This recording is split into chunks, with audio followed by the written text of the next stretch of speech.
By the way, so just really quick, Corey, you look like Clark Kent. Once you put your glasses on, you're like a different person. So I totally look like a different person. I know. It's like, this is my disguise. Boom. And it's like, who are you again? Okay. Sorry, had to throw that out there. Didn't mean to interrupt. Defense for not recognizing you. Okay, I'll forgive you that you didn't. I just got glasses though, and it's awesome because y'all have facial features now. You know what I'm saying? I can say. Yeah, you can see us. I can say. So good. So that's awesome.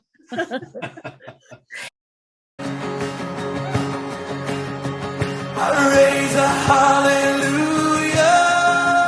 For anyone who is on here who does not know who Everett is, I've just barely met Everett, like just maybe, I don't know, maybe less than a month ago. And it's just with the LDS Singles Flameless Fireside podcast.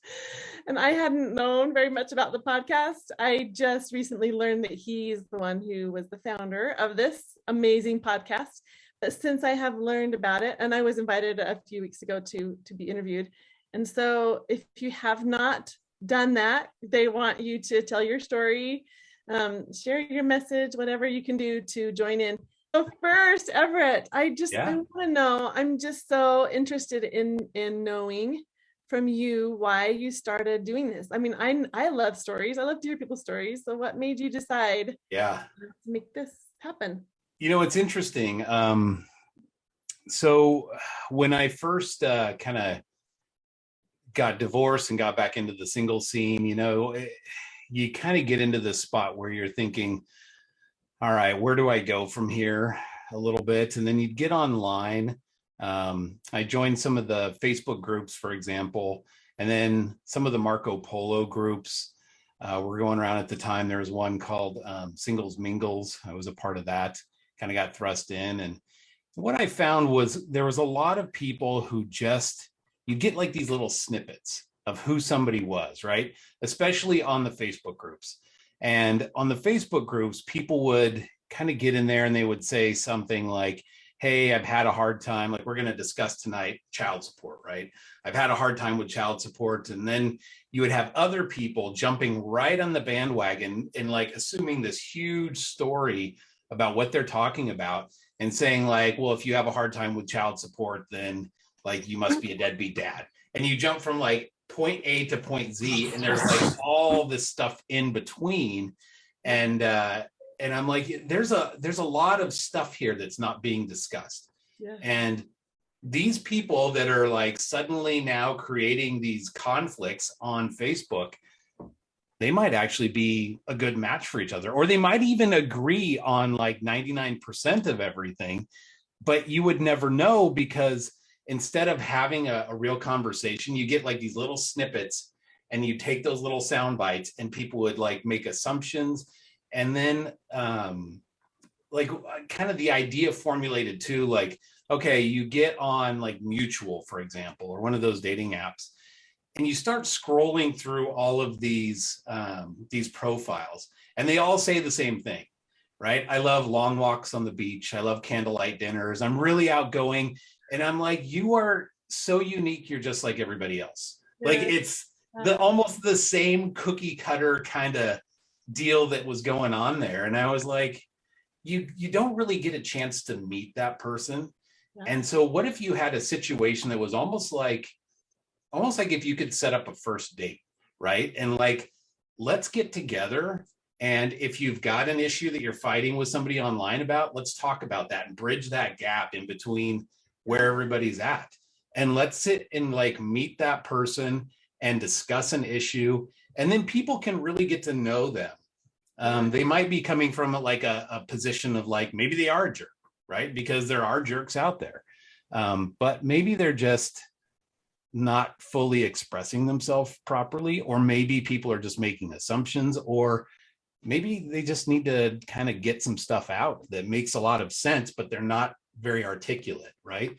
And so I thought, well, why don't we just have a forum where we can have like more of a conversation and just kind of meet this person one-on-one and focus it. So with that, kind of created the idea. And then I got together. I actually had contacted a couple of other people, and I wanted to formulate like a group, like a kind of like a, a talk show or something like that. And I thought, okay, for example, like if you're logging in and it's me and another guy talking about child support to a girl, then it would kind of feel like, well, you've got two guys that are the hosts and then the girl, and it kind of almost feels like a gang up situation. So I thought we need to have a mix, and we really need to just sort of have something where we can see everything from everybody's perspective.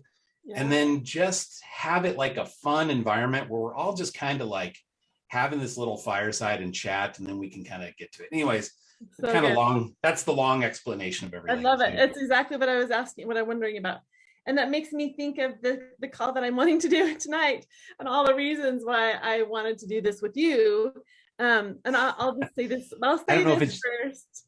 You don't know what?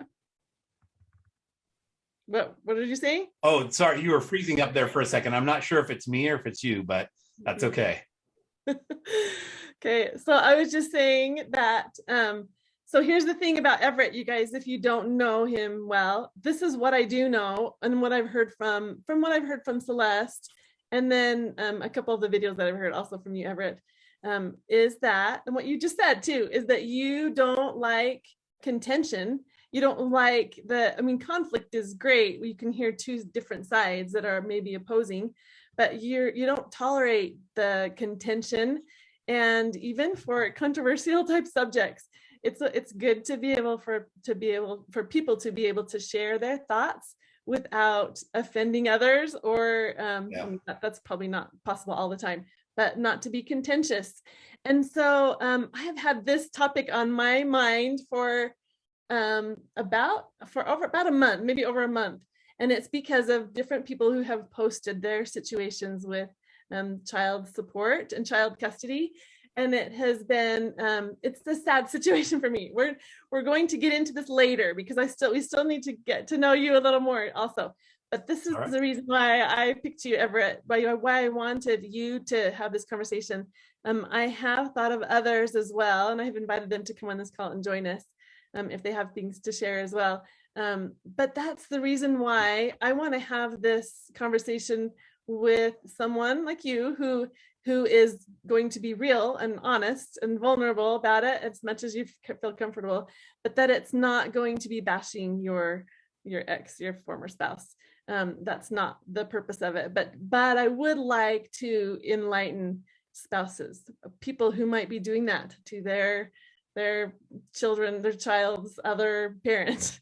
So anyway, that's what. Well, I mean, to be honest, like, I think it's kind of lazy to just bash your spouse. Anybody can do that. And probably there's a lot of us that may have good reason to do that, but it's a turn off to most people, and it doesn't really help solve anything. So I would much rather, like, let's just discuss the issue and move forward that way. So that's my philosophy on it. Let's share the facts. Yeah. And then solution. I want to go to the solution. I had a couple of questions. These are fun, getting to know Everett a little better. And some people may have questions they want to throw in there too. That's fine. We can do that. We're just going to get to know Everett for just a second.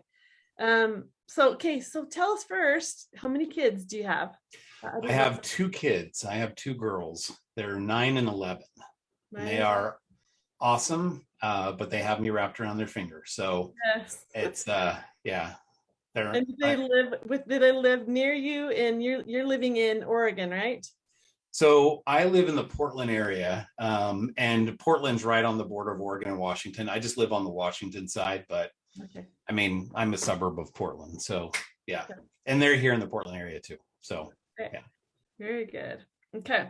So, well, we can see by your hat and the huge flag behind you that you like the Broncos, and you've probably mentioned it in other videos interviews that I have never heard or seen before. But it's obvious you like the Broncos. So have you ever lived in Colorado, or is that just? I did. No.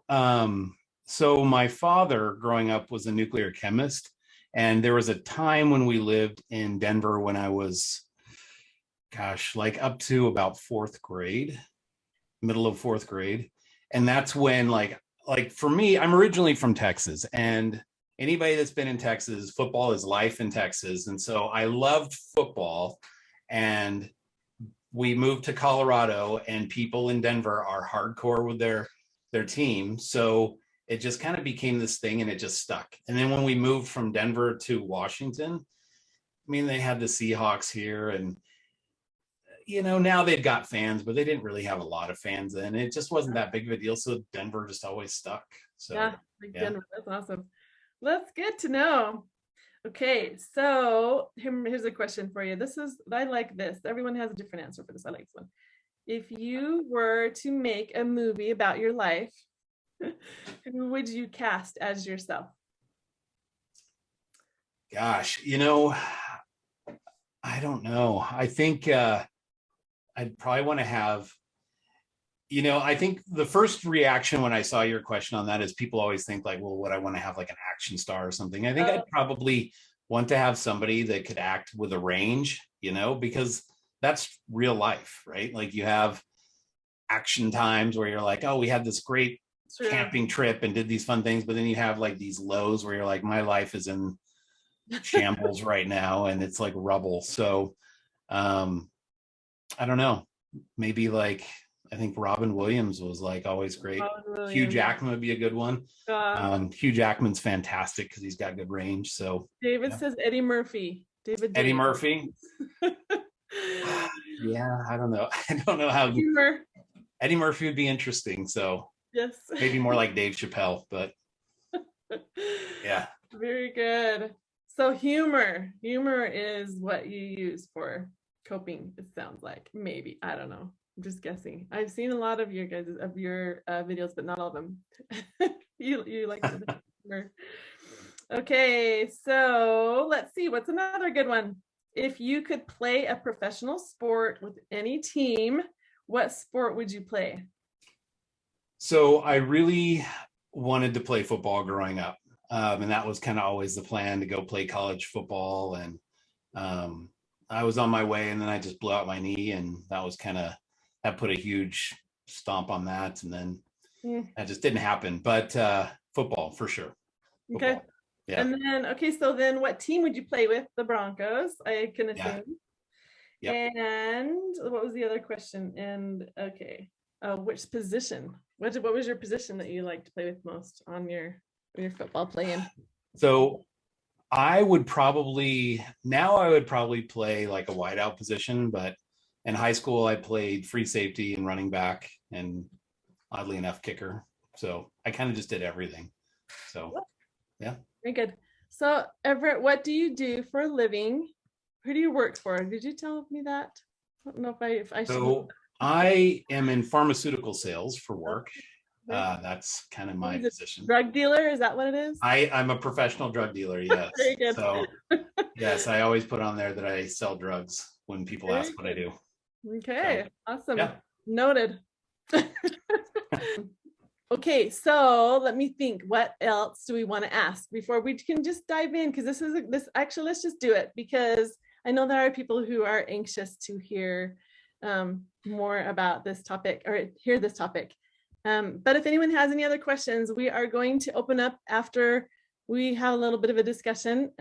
We'll open up for more questions for you could throw out there for Everett, or just more, more communicating later on with everybody. We'll have you turn off your microphones and have some chatting.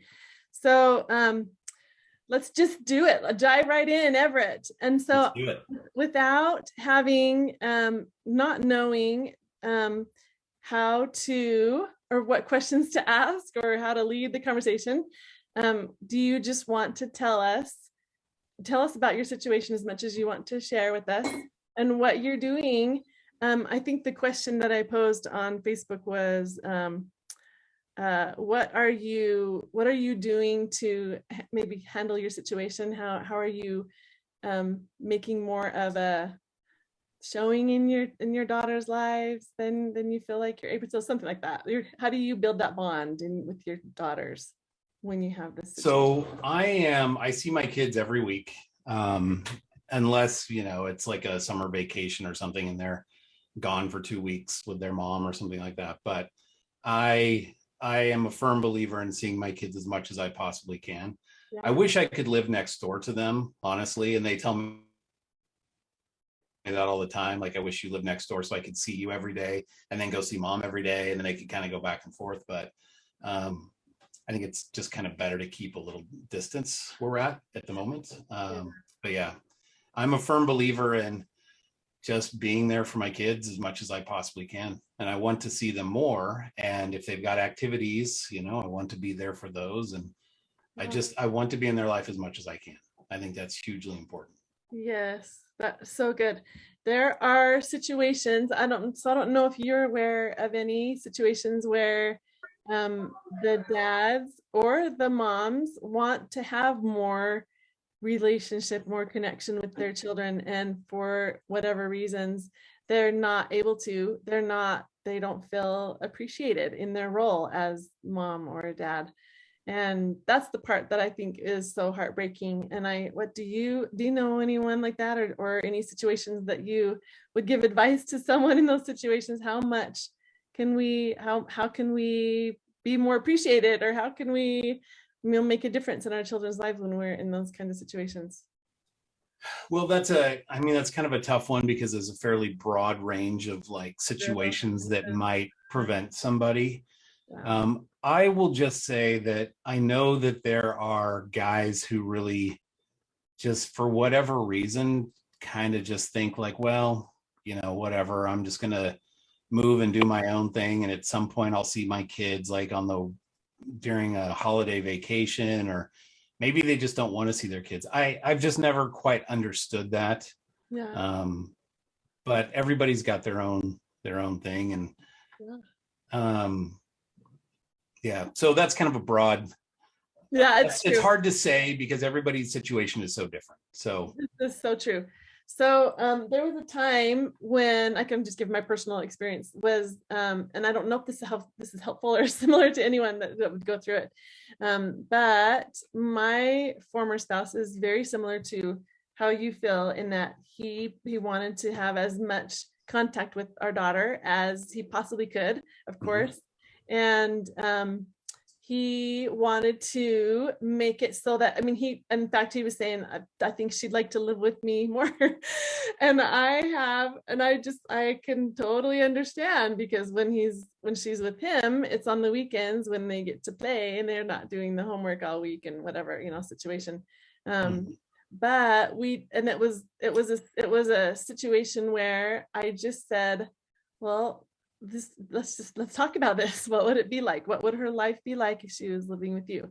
He's working full time. She would probably have daycare. She would probably have, and so in talking about that, I think he just realized she's in the best situation, like that there couldn't be a better situation for her, for what we have to offer. So we try to make it as much as possible every weekend if possible. There are some families, and you guys, I don't know, chatting. Celeste is on top of the chatting. I don't know if anyone would say, are you guys doing, like, is there anyone out there that's doing 50-50? Is there anyone that's doing, every other weekend? That's typical, every other weekend. So I just want to say this, and I don't know if for whatever it's worth. So I have that may be one of the saddest things, in my opinion, of divorces, is the I think the low end of the stick. I think the men get that. The children are typically living with the moms, not always that case, but and then the dad gets to see their child every other weekend or every weekend, and it's not fair. It feels like it's not fair. And so maybe the 50-50 is a better situation. But anyway, that's the part that's kind of the sad for me. Is there anything you can do to make your situation any better? Like if you were able to do 50-50 or something like that? Are you? Well, so I'll just say this. It's really hard sometimes to have custody and have more time with your kids. There are situations where people, for whatever reason, don't want to give you more time with your kids, right? And it's almost like you have to kind of fight, kick, and scream to get your kids for just what you've got. And luckily, the courts do allow for, like, parenting and custody plans and things like that. So you have something to say, I'm going to have my kids at this time. Yeah. I've never understood. There's a couple of things here, and this may be kind of like, tough for some people, maybe irritating for some people, but I'm a firm believer in trying to foster as much of the relationship with your kids with both parents, instead of just saying, well, this is what the court says that you get, and so that's all you get. Yeah. And some people just take that and say that's all it is. And maybe some people deserve that. Like, maybe they're, they have legal problems or whatever that kind of make it so that, like, you really would be detrimental to be in your kid's life more. So I'm not going to necessarily foster that. But I know there are some moms, for example, that kind of feel like, well, they're just Disneyland dads. Like, I think that term is probably the most ridiculous thing I've heard in my life, because this is how I feel about that. Like, I feel strongly that when you've got a situation where you just see your kids on the weekend, what else are you supposed to do?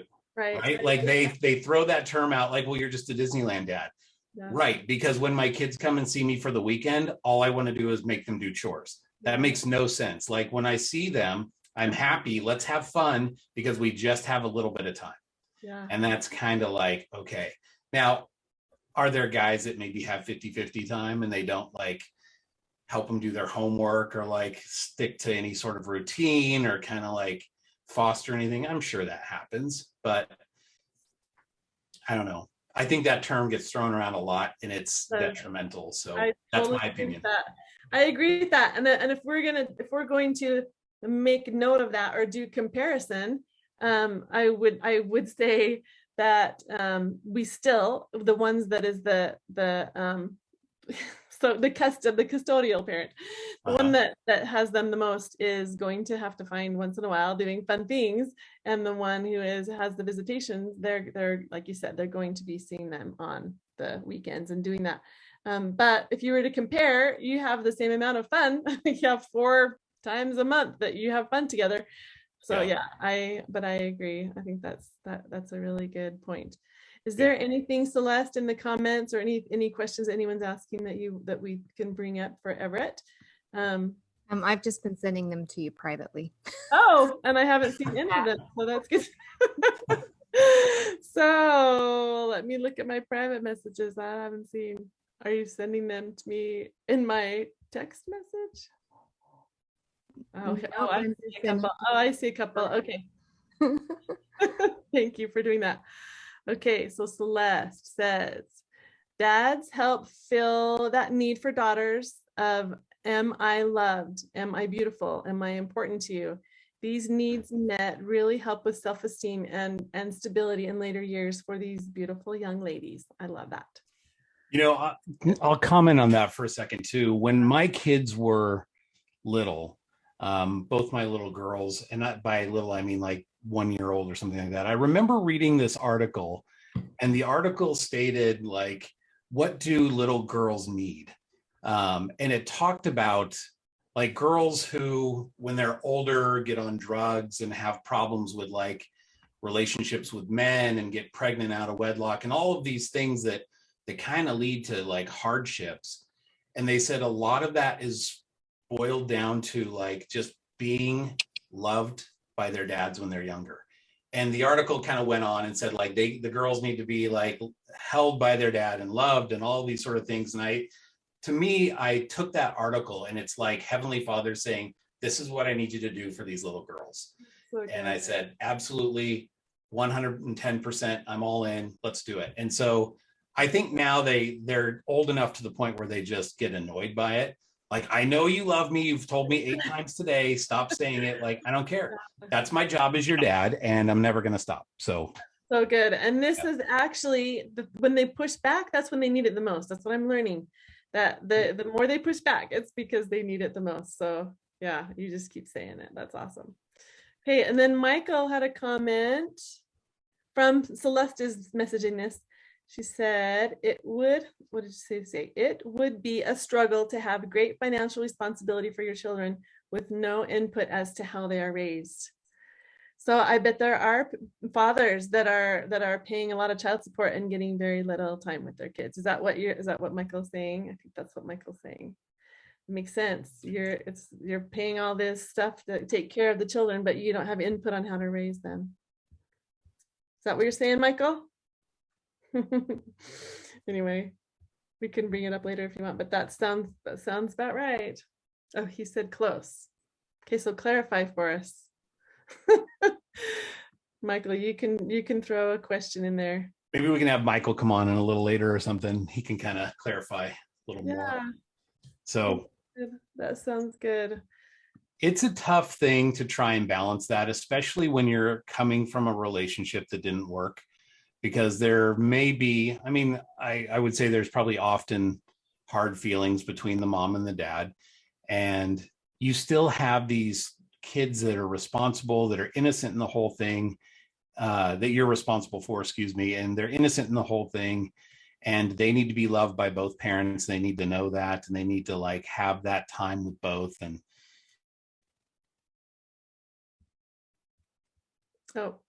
it can be a very difficult thing, most important for them, especially when there's damage kind of to ego and pride and personal feelings and all of that kind of can get in the way. So yes, I agree. And I think that is, from what I understand, any of the cases where I feel like there's some deep battles, a lot of it is coming from a place where they were offended deeply, and they were hurt deeply, and they don't want their children to have that same pain, thinking that other person that hurt them so much, they're going to protect their children from this. So I think that's a lot of it.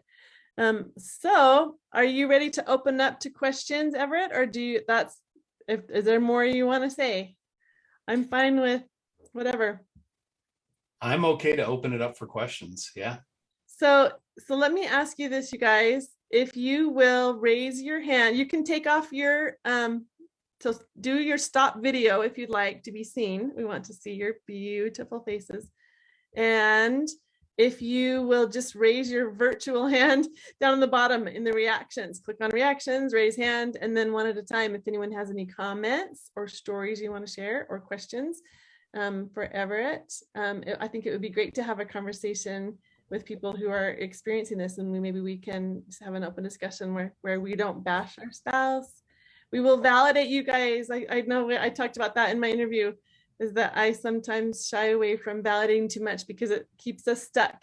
But I'm okay with validation. I'm okay with saying, yes, I'll give you that. It's hard. It's really hard. And I'm sorry for those of you who are going through these things. So if you have anything to say, raise your hand. Otherwise, we'll just chat. Oh, it looks like David has a comment or a question, and Michael does too.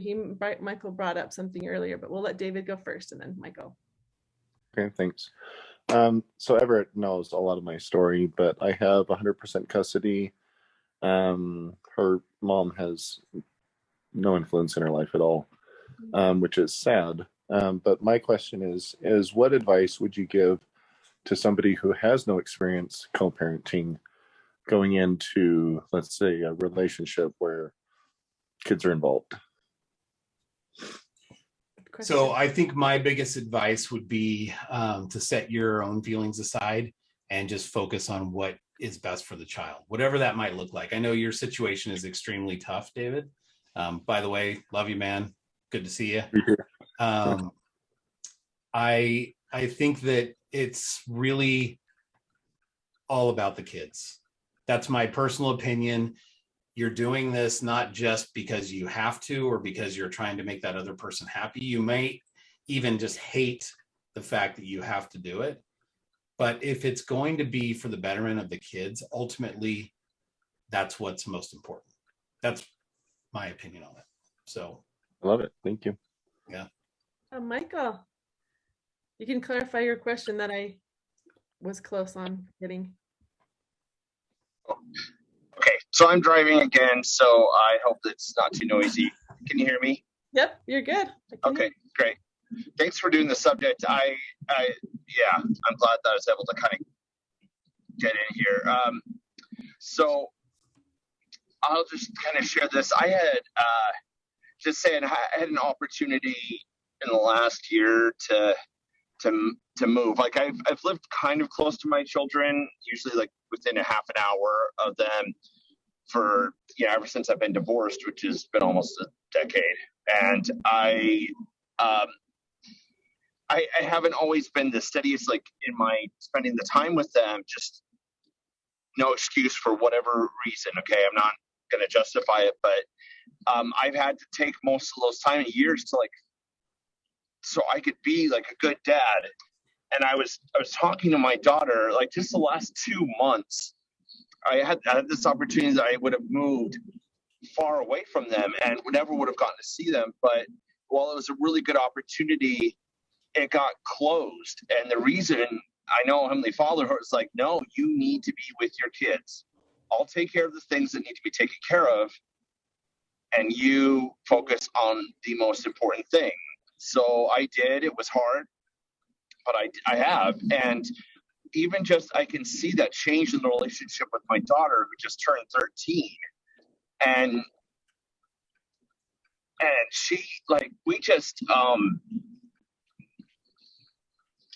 it's, I don't even know how to describe it. Like, having her just like laying down on our backs in the park, in the grass, and she just kind of rolls over and just kind of cuddles with me, and where she just says, the first time I'd seen her for, a couple months, and it was to take her for her birthday, to dinner for her birthday. And she just said, Dad, if I knew how much fun this was going to be, I would have just been so excited, and we should do more of this more often. And so that made it all worthwhile. I mean, it softened the blow significantly, and I knew that I am where I need to be now. The thing is, with my kids in general, like I have a story. Some people are a little familiar with it. We all have a story, but I've been really open and honest with my kids about it and about what I've had to do to overcome it. And so I know that not only do they love me, but they also respect me. And that is an amazing gift. Yes. that I had to get. And because I was open with them and honest with them about my struggles and about my story and what was happening in my life. And it was just the decision to do that, to be open with them, instead of like trying to make them guess, why is dad not, why is this happening? Does he not love us? And it's like, no, that's not why.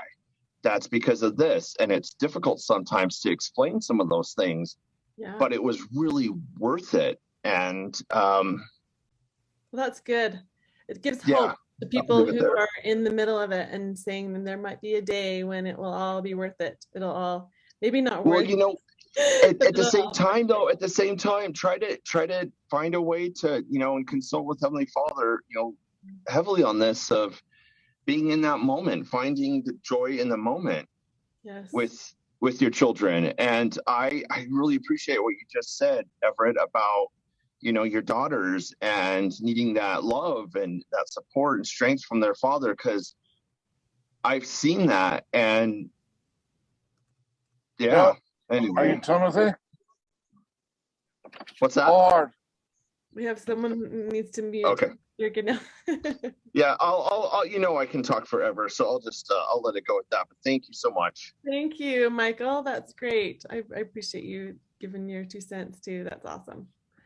Okay, if does anyone else have any questions, or there's actually in the chat, I saw something here. Barbara said, that's a great perspective, talking to Everett. What's best for the kids? Cuts to the core, even in the hazier or harder circumstances, to figure out what is best for the kids. It's so true. Let's see. Okay, so there was a question, do we want to take off the sound? So if Celeste or I put you on mute, Celeste, do we need to take them off, or can they take them off themselves? I think you can take it off yourself. You can take yourself off mute, but your video, if we've turned it off, we have to undo that. Okay. So at this point, can anyone turn on their video and audio, or are you just doing one at a time? I would just prefer one at a time, just because it would allow people to have the stage. I was hoping that Corey Lynn, if she was willing to share question or story. I know she has a story, and that breaks my heart as much as I know it breaks my heart. I don't know it all. But I know that you don't have to share too much that's too personal. But if you want to give your 2 cents or ask any advice too, we'd be happy to hear from you. Okay, so yeah. By the way, just really quick, Corey, you look like Clark Kent. Once you put your glasses on, you're like a different person. So I totally look like a different person. I know. It's like, this is my disguise. Boom. And it's like, who are you again? Okay. Sorry, had to throw that out there. Didn't mean to interrupt you. Never a chance for not recognizing you. So funny. Okay, I'll forgive you that you didn't. I just got glasses though, and it's awesome because y'all have facial features now. You know what I'm saying? I can say. Yeah, you can see it. I can say. So good. So that's awesome. You mean you're saying like I'm a buff dude? Nice. Okay, more like you put your glasses on and you're a different dude. Not necessarily a dude, but yeah, you. I could flex for you. I'm not gonna do it. Okay, so. Okay, so my story. I guess you're wanting. I guess basically, yeah. That. Oh, for the love. Just give us some of some encouragement for where you are. I know that it's tough.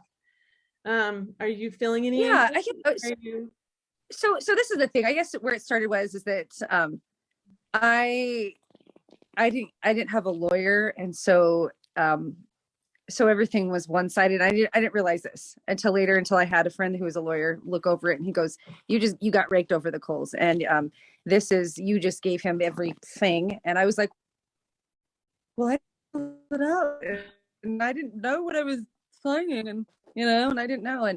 And you're thinking that it's going to be fair. You think, but I am not for sure why I thought that. That was ridiculoso. You know what I mean?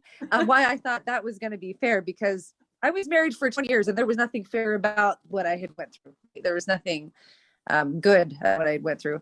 So I feel like, so I have went through all of the emotions of where, like Everett said before, he's like, some people you have every right to bash them, but we shouldn't. I went through this guy deserves whatever, whatever I can say, and whatever happens to him, karma's gonna come around and kick him right in. I'm like, I was hoping, and I had to get to a point for me where this individual is who he is. He will always be who is proven through patterns, actions, day after day after day after day. Somebody can say they've changed, but if they keep doing the same thing, they haven't changed. So I can be mad all day. I can be angry. It's not fair. The parenting plan is not fair. It is not set up fairly. But what I've had to, because my kids are the ones that pay for this. Yes. The cops were called on my kids to force them to go for visitations and stuff. And I talked to my kids and I was like, listen, and I said, we've got to figure this out because this is going to hurt you. So, because my son was like, well, I don't want to go. I don't want to go. I don't want to go. I don't want to be over there for many different reasons. And about a month after that, he comes to me and he goes, well, mommy, sometimes you have to play the game to get out of the game. And this is my 12-year-old. And I was like, oh, bless it. Yeah. I said, I was just like, okay. Like there was just so many things going on that I don't want to go into it, but anyways, there was a lot of things going on and my son didn't want to be over there. And it wasn't that he didn't want to see his dad. He wanted to see him every other weekend, but during the week, like I was the one that was able to be there for him and his dad wasn't. So that part of it. But so I think my thing is that getting to a place where I'm letting Heavenly Father fight my battle for me. Yes. And having my bound email saying, this is the only communication that you're allowed to contact me with. Yeah. This is Boundary. the Yeah. this is the only form of communication. This is the only thing that you're able to do. Because it was getting so bad. Mm. And I think that we have to have our boundaries so firm, so firm, because there's individuals that will step right over those and walk you.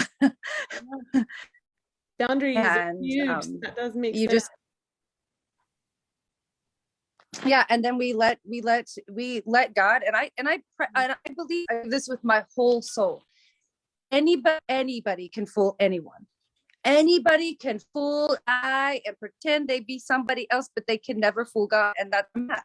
Yeah. That's where I'm at. They can pretend, they can do whatever they want to do. Okay. They do whatever. I don't care. Like, it's not on me anymore. It's not on, like, I gotta just pray to God that I'm heaping sins on my own by my reach to what he's doing. And I think that that's the thing. It, like, there is, you've heard reactive abuse when they know what to do, and they're not meeting needs of kids, or they're not doing this, and they stay completely calm, and they make it to where you lose it. I was like, okay, we cannot do these things anymore. No more losing it. And people will be who they are. And that's what it is you have to get to a place where it's like there's very, very clear boundaries, and just do your best to get through it. And it's not easy. Oh, but that's a good place for you to be, for sure. Like, yeah, that was one of the very first things you said, is that for me, for your sake, for my sake, I had to let it go. I think that's gives you the peace of mind, and it gives the children too that little bit of stability, the trust and stability. So yeah, and this is still a process. It's still a process, right? So for sure, it's still a process. I have, one of my friends said to me, she said, I don't see you as a fighter. I see you as a fierce defender of good. And I was like, oh my gosh, because I've dealt with so much injustice in my life. I feel like I want to follow Jesus, right? And I want to have a kind heart. Yet when I have men in my life who are supposed to be protectors and providers, who purposely destroy and sabotage and do things that purposely hurt me and my family, I'm like, oh, the gloves are off. Let's go. Let's go. And I am a strong woman. I'm a strong-ass woman. I'm a weightlifter, and so I'm very tough. And so this is where I have to be able to draw that line where God has to take care of this, because if I take care of this, I'm gonna be going to jail. Okay. Yeah. I can't take care of this anymore. I can't do it. It's not fine. So good. That's so good. So there is an issue too that is heartbreaking that Brian Jarko also brought up. And I don't want to dwell on the heartbreaking, you guys. I do want to dwell on the hope, but I think it's important in that to also recognize what is the issue, what is happening, and then how we can, what is the solution. So Evan actually said, I've read that parental alienation is one of the most difficult types of abuse to overcome, because the abuse lingers long into adulthood, while with other types of abuse, the abused can begin to heal once removed from the abuser. And then Brian said that parental alienation is also a common factor in male suicide, which I would understand that for sure. That parental alienation. I don't like my former spouse. I mean, there's a reason why. I'm not saying that for me, but that's what people are saying. I don't like my former spouse. There's a reason why you got divorced. It's obvious. But I love Everett, what you said about, it's about the kids. It's not about you. It's not about your, it could be pride. It could be your wounded heart, but it's about the kids. And anyway, so yes, so do we alienate our children from the person that we don't like anymore? And what is that doing to our kids? I don't know. We don't want to get too depressing about that. That's something to bring up. Everett, is there anything you have to say about that? No, it is tough. I have empathy for those who maybe feel like for whatever reason that may not be possible or may not be in the best interest of the kids. I get that. I know when you go through the courts, if there's any sort of custody battle, parents can sit there and fling mud back and forth at each other, and they're going to sit there and say, well, okay, we're talking about custody of the kids. So of course, you hate him and he hates you and blah, blah, blah, and all of those sort of things. But we're here for the kids and trying to do what's best for them.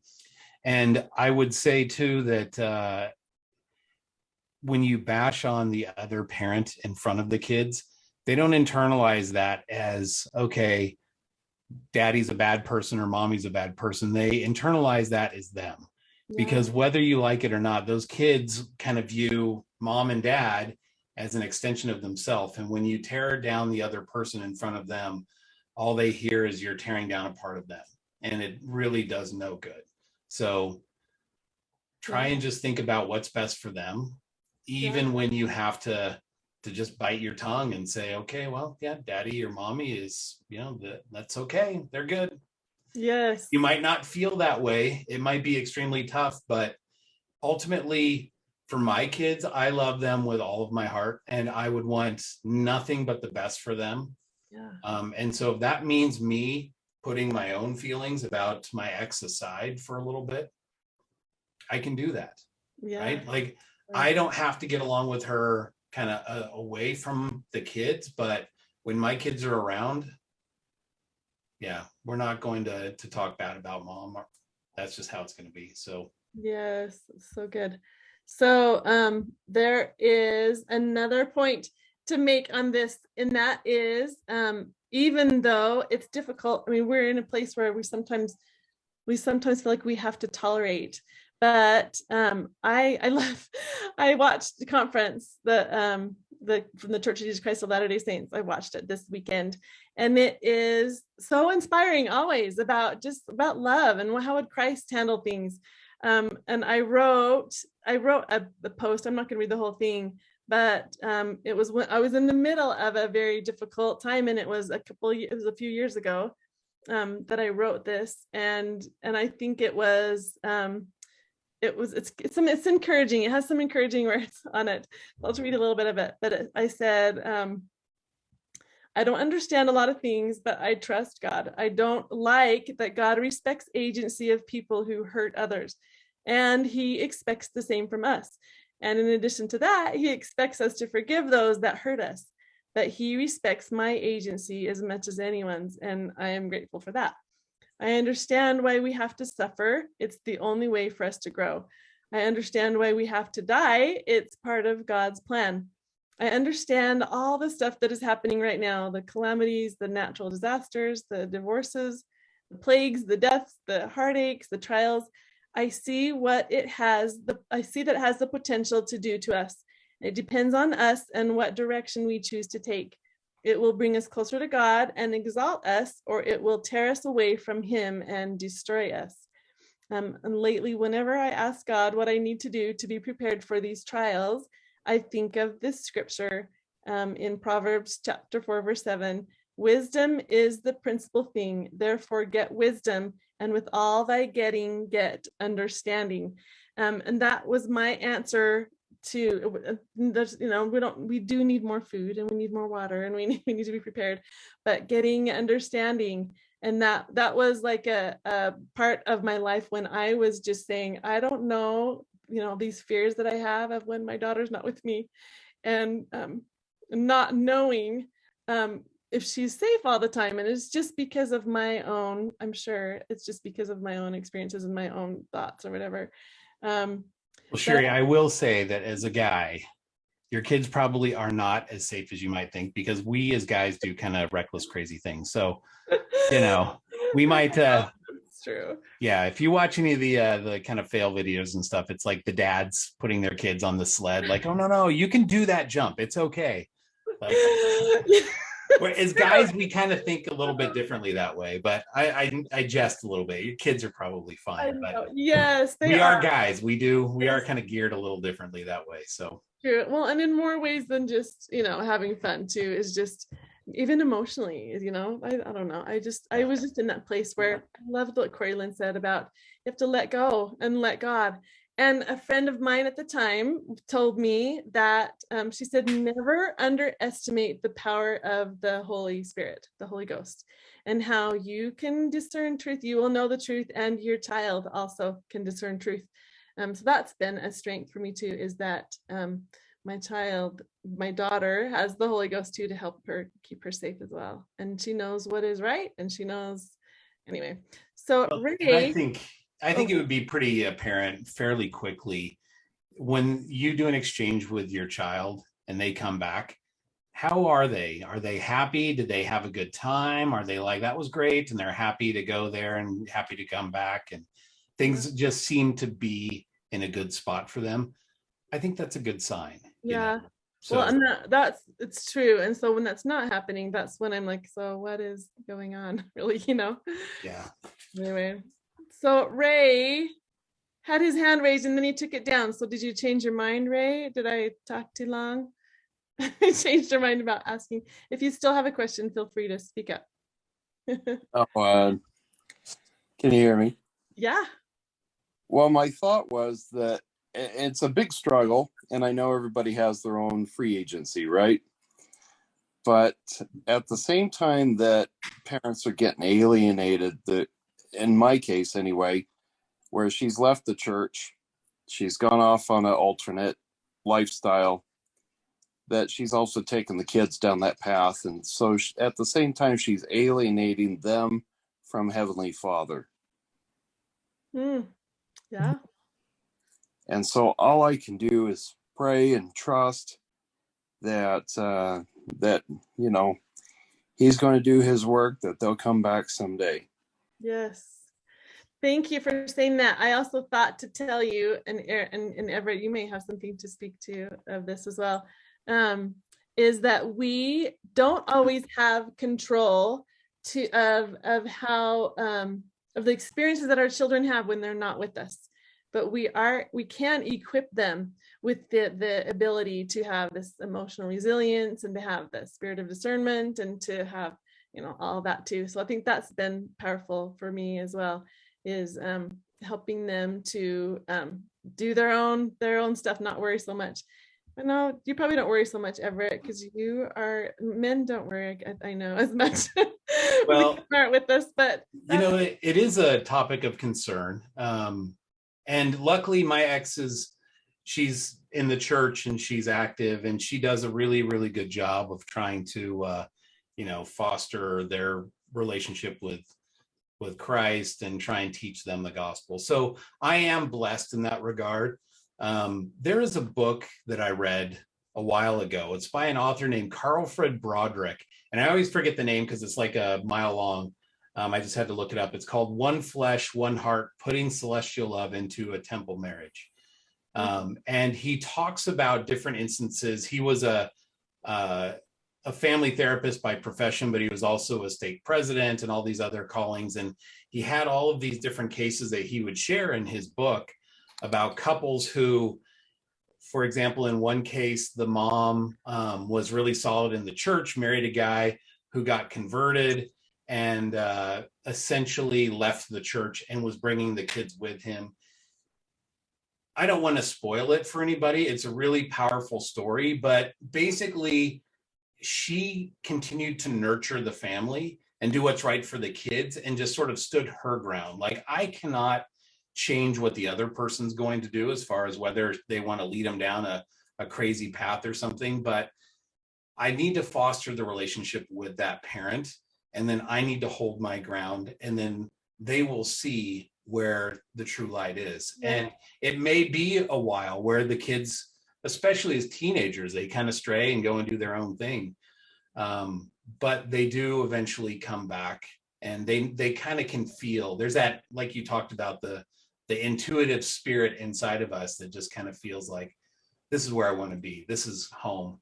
And her kids did start coming back, it was kind of a miraculous thing, because this guy had gone in, the author of the book, and he, as her stake president, had met with her many times and wanted to lay his hands on her head and give her a blessing and say, dump that bum, right? Like, be done with him, because he is leading your kids far away from the church. And he said, when he went and put his hands on her head, the Holy Spirit told him something completely different. Like, do not say that. Keep the family together. Love the father. It was like completely different than what he is, like that kind of that mortal intuition wanted to have. Yeah. And so I think just fostering that and trusting in Heavenly Father and trusting in the process, it's so difficult to do. Yes. But it's so important to just make sure that stand your ground, be that light for them, but continue to foster that relationship with the other parents and let the children understand, that you're never going to waver. So Yeah. good book if anybody's interested in that. So you're gonna have to say the name again, because I didn't get it. I'll have to put it in the author's name is Carlfred Broderick. And the name of the book is One Flesh, One Heart, Putting Celestial Love into Your Temple Marriage. I don't know if somebody wants to look that one up, but it's a little bit of an older book, but it's really good. He shares lots of good stories in there and has a lot of good things to say. So very good. Awesome. Yeah. So is there anyone here who has any encouraging stories to share, or anything else that you want to? We would love to hear any stories if anyone wants to. Not the whole, the woe is me, even though it is woe is me. We do definitely, we're with you on that. But encouraging, if anyone has any encouraging stories. Because you might get any questions. Does anybody have any like predicaments or thoughts that they're like, what about X, Y, or Z? That's always kind of a good way to go, because sometimes people just come looking for answers, and that's true. Anybody's looking, let's discuss. Yeah, it looks like Michael Nilsson might have something. Okay. You're on, Michael. Oh, you're muted, or we can't hear you, one or the other. Yeah, he's not muted. You got a pretty awesome looking headset, so I don't think that's the problem. Maybe it's oh, technology.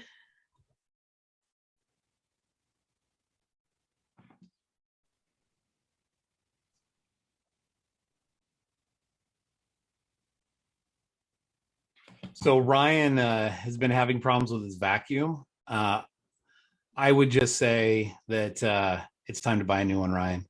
That one from 1970, the old Hoover, which is not going to cut it anymore. I don't get it. It's probably a location joke. Okay, so now we see your microphone thing on there, so maybe unmute that. I can try another microphone. There we go. We heard you there. Yeah, not sure why that's not working. I just wanted to share a good story. It starts out with a bad story, but I've been married twice, and my first wife, she left the state with the children. And it was just, it was tragic. It was rough. And I don't know if you saw I had a child through that marriage, and she passed away just a couple weeks ago.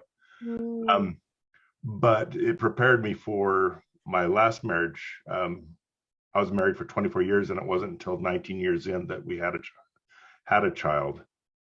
But we were such good friends throughout the thing. That was part of the downfall of the relationship, was we became roommates in there. But that's actually turned out good. Between my desire to never experience the loss of a family, of my children, and the fact that we did have a respectful friendship, kind of a relationship. This divorce, as tragic as it is and how hard it has been on my son, it's been fantastic. My son never went to church with me before, and now he goes to church every Sunday. I get my son every weekend. I wish I could get a couple more days, but I think the stability of having a parent helping out with the homework and cracking the whip is just valuable to create a consistency in his split life, right? in summertime I get more days and whatnot, but we still talk. I always talk respect. There's some of my family that will try to bash my ex, and I always correct them. I always correct them, whether there's my son watching or not, just because no one deserves that, whether they're good or bad or whatnot. It's not Christ-like to do that. Just trying to be the example of the right way to be, of just loving, caring, and supportive of everyone and their choices and circumstances. Yeah, I mean, at the end of the day, you can't control what the other person does, but you can control what you do, right? Yeah. So yes, exactly. That's exactly right. So there was a question from Jo Kate. I hope I said that name right. She's asking, is there support groups or lawyers who help parents who are being alienated from their kids? Definitely there are attorneys. Definitely attorneys, yeah. Yes. And support groups too. I would imagine we could put that out there to see if anyone knows of any encouragement, right, for those parents. What were you going to say? I cut you off, Everett, about attorneys. Are you there? Can you still hear me? Oh, yes. Did you ask me a question? I'm sorry, you froze up for a second. Oh, I think I just cut you off. You were starting to say something about the attorneys that would support that. No, I would definitely say that there are attorneys that will help with those situations. The first thing I would do, I think if I was in that, is probably call around and just find out if you can get an initial consult with somebody, and just meet with a couple of attorneys, let them know what your situation is, and you'll get kind of an idea of what your paths are. As far as support groups go, I don't know specifically about alienation itself, but there are a lot of parental support groups on Facebook for both LDS and non-LDS, and there's a lot there. Unfortunately, parental alienation is something that does happen probably more often than we would care to realize, and so there's a lot of people going through that, and this is where attorneys make their money, unfortunately. So, but there are kids, they're worth fighting for. So what do you do? Yes, for sure. Yeah. Sure. And Jeff Tykert just joined us. He is an attorney. I know he doesn't do family law as much as he works with the Attorney General, but he may have some references. But then Jeff, do you know of anyone before I go to Evan's question? Know any attorneys or support groups for? Oh, you don't even know, do you? Sorry. Can you hear me? Yeah, I can. Did you catch our question? Maybe you better say it again. Sorry. Someone is just asking if we know of any attorneys or support groups who are supportive of those who are experiencing parental alienation in their situation. Well, of course, Cordell represents men when in a lot of those situations. But yeah, I know a ton of divorce attorneys that represent either men or women when there's parental alienation going on. The tough thing is really how you're going to pay for it, because we're pretty expensive, and most of them won't do a lot for you for free. They get requests every day of the week for pro bono work. Yeah. And so that's the rub of it. Yeah, that's good. Thank you, Jeff. So reach out to Jeff Tykert. He can give you some referrals. Jeff, are you a family law attorney? What kind of law do you practice? Well, now I'm a constitutional lawyer with the Utah Attorney General. I have done some family law. It's never been my specialty, but I learned to do it by getting divorced myself. Yes. Trial by fire. Yes. And so I've done some family law since then when I was in solo practice. Trial, no pun intended. Right. I mean, pun intended. Yeah. So, okay. Evan, did you have a comment or a question that you want to share? You're up. Yeah, you can start my video if you want. Oh, yeah. Yeah, you mentioned Cordell.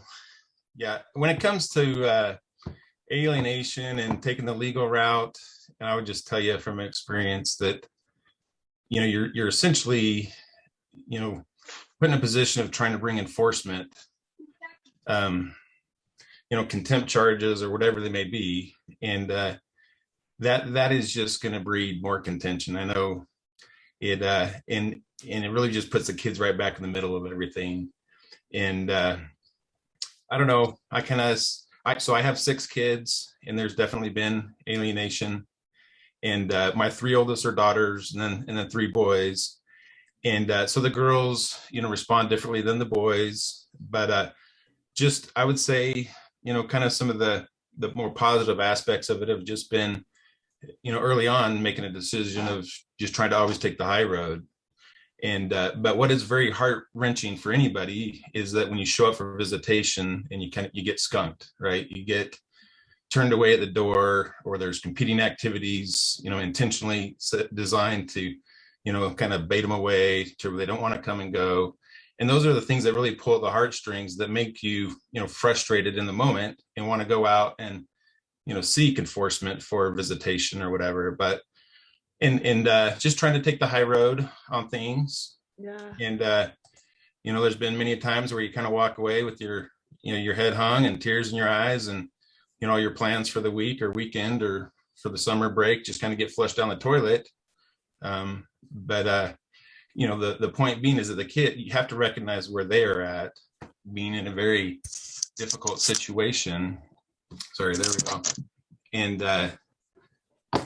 but I guess the most frustrating thing to it is just you're being denied the opportunity to spend time with your kids to forge that relationship. Yeah. And many times for me, it's I show up, whoever wants to come, let's go have a great time. And whoever doesn't, I love you. I hope you want to spend time with you in the future, but wish you the best. And that's kind of the approach you have to take sometimes. It's hard. Gosh, so hard. Yeah, as they get older, especially, I think they're going to kind of make up their own decisions. And I know for my kids, as they get more and more into kind of closer to the teenage years, friends are going to become more important. Who wants to go hang out with dad on the weekends, right? Like, wow, we're going to go over to dad's house and do that sort of thing again. Like, whatever. I got my friends. I want to do that. I mean, that's going to be tough for sure. Okay, so I have a question about that, Everett. For anyone that wants to answer this, I'll tell you my 2 cents first, and then you guys tell me what you think of this. My sense, or my take on that, is that maybe we don't give our kids the choice. Maybe we say, maybe I think I guess I know for sure my daughter is only 10, so she'll be getting older, but she recently has been saying, I don't want to go to dad's. And it's not because of him. It's not personal to him at all. She just wants to do something else that I was planning on doing, and it sounded more fun or whatever it was. Mm-hmm. But and I just would say, no, this is your time for your dad. You need to go. You're going to go to your dad, and we'll do something else that's fun when you get back. I think that's also important. But I don't know. What do you guys think? Do we let the kids decide, or do we just keep the commitment with the other spouse that says he's counting on you seeing him, or I'm counting on being with you, so we need to keep this plan that we've always had? What do you guys think? So I kind of feel like it's like your kid saying, well, I really don't want to eat that for dinner. I want to eat this chocolate cake instead. Yes. Like, they're going to always have things that they want to do that may not be in their best interest. Right. And they might not understand that, hey, going to see mom or dad and spending that weekend, even though I don't want to, maybe they make a memory of that weekend that is important, that they'll always remember, that they wouldn't had they not gone. So I think just saying, look, as a kid, it's important to have that relationship, to foster that relationship, and sometimes tell them you're going to do this relationship. Like, that's how it is. I mean, if the shoe was on the other foot for me, and I had, like, my ex saw them on the weekends and I had them during the week, if they ever came and said, well, I don't want to go to mom's, I'd say, no, this is your mom's time. You have to go. And, you might thank me for it later. You might not, but it's still going to be important to fostering that relationship. Yes. So Jeff, before I come to you, and I want to do some of these, unless you're answering this particular topic. I think there are some people who wanted to speak to that. If you do, you can feel free to speak up. I just wanted to, John. What did John say? I can answer the question about getting the other parent more involved. So there you go for it, John. That's what I was thinking would be good. John's always got good answers. Yeah, John's an attorney. I'm not an attorney. He's a therapist, a family therapist. Yes. I was going to say an attorney, man. He just doesn't stop with all the career choices. Yeah, you know what? That was what I did before I was a therapist, was an attorney there. I mean, I knew the therapist. I knew about the belly dancing. I knew these things, but I didn't know the attorney. Yeah, and I'm a medical doctor as well. So moonlighting, And I had to pass on being a part of NASA so that I could do all three of those things. So, but only so many hours in a day. I like telling these crazy stories. So someone asked the question. I think this is probably true mostly of dads, but there are some moms too, where the question was, how do I get the other parent more involved? Actually, like it may be that they go for weeks, if not months, without any contact with the kids, which can be really hard on single parents because it's kind of like you have them every weekend. It's like you never get to date. You never get to take a breather. You never get to take a little vacation or anything like that. And the two things that came to my mind, especially about men, is one, if they're creating a new household for themselves and they have a lot of alimony and child support, they really may have to work a lot, and I don't think that's the case in every case, but they might really be busy. I know I was. I did not get an attorney. After my first divorce, nor after my second divorce, but after the first one, I really paid more than I would have if I had gotten an attorney, although I did the numbers and she remarried 5 years later, and I probably would have paid almost as much in attorney's fees to, protect that money that I paid extra. And so in the end, I'm glad that the money went to my kids and that it helped them like stay in a house where they, the third kid could graduate from the same high school and that kind of thing. But I was incredibly busy. And I also dated some at that point because I was super lonely. I'd been in kind of a really lonely marriage. And anyway, my time with my kids was pretty limited, to be honest. And I would say most of that was from the working hard out of town, like 3 hours out of town from where I had lived, where the kids lived. And so that's something to keep in mind. And so what can we do? That doesn't mean you have to renegotiate alimony and child support, but it does mean we got to be kind of understanding of the spouse who may get hit harder financially after the fact, while they're also trying to create their own place to live and starting over in many ways, especially if they're the one that's left the home.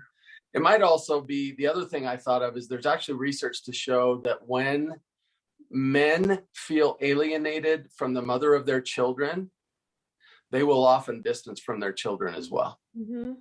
Yeah.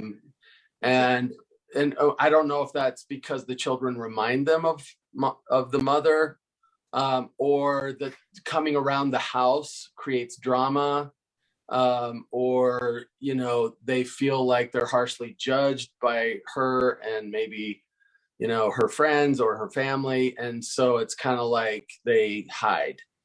And so what I would say is, if you want the other parent more involved, and I think this is true of women too, to some extent. So I would say, if you want them more involved, one, be really understanding about the realities of life they have to deal with, as far as simple things like finances. And the other thing I would say is that make like handoffs and interactions with you as peaceful as possible, try to create an experience that every time they engage with their children, you are not distracting from that or even punishing them for doing that. Yeah. With the way you treat them when they do.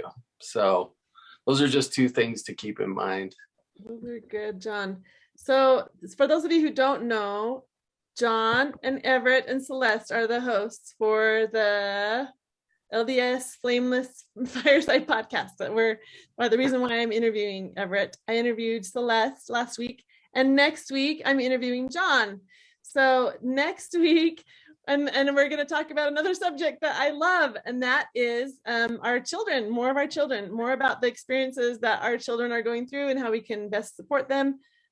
He also specializes, from what I understand, attachment, correct? Yeah, like that's definitely one of the things I've studied a lot of, mostly in my training working with couples, but it definitely applies to parent-child relationships as well. But currently I work in a job where I've worked with just about every population a therapist can over 23 years, but currently I work with troubled kids and their parents. Yeah. And so it's kind of, especially how do you help kids that are really struggling? Yes. So thank you. And that's exactly what I want to talk about, because I do think that children who are going through having their parents divorced and separated, they're going to struggle with security. Absolutely. And they're going to be troubled to some degree. So he's got our answers for us. Okay, you guys, if anyone does not oppose, Everett is all about having open mic party. They do this at the end of the Flameless Fireside podcast. So if you all haven't fallen asleep yet, it is getting late for some of us. And as we get older, it's a lot harder to stay up past 9 o'clock. But if anyone wants to open up your mics and open up your cameras, that's what they do on their podcast, and we can chat for a little bit. Any other comments, you guys? I don't know if anyone has any more questions. If we want to change the subject and talk about Denver Broncos, I don't know. Everybody wants to talk about the Denver Broncos, but just a thought. A lot of people, when we do the open mic on Flameless, we always do the stop for Facebook Live, because some people don't want to be live on Facebook, but you can do it however you want to do it. That's just how we usually do it on our end. So okay, I think I'm going to do it. Stop live